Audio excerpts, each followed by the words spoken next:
લઈને કંઈક કેટલાય ગોરાઓને ધૂળ ચાટતા કરી દીધા હતા. તો હવે આપણે જોઈશું ઝાંસીની રાણી લક્ષ્મીબાઈને. खूब लड़ी मर्दानी वो तो झांसी वाली रानी थी. हूँ झांसीनी रानी लक्ष्मीबाई. ખુલ્લો પડકાર ફેંક્યો હતો મેં. બધાને એમ હતું કે હું તો એક સ્ત્રી છું, એક અબળા નારી, શું કરી લેવાનું. પણ મેં તલવાર ઉગામી અને પડી અંગ્રેજોની સામે.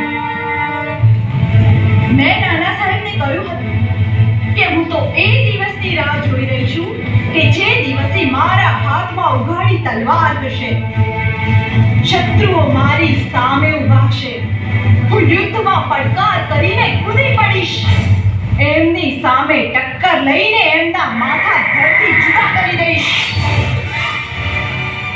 ભય તમારા પર જીત મેળવે એ પહેલા તમે જીતી લો એને. વિનાશ તમને સ્પર્શે એ પહેલા તમે એને સ્પર્શી લો.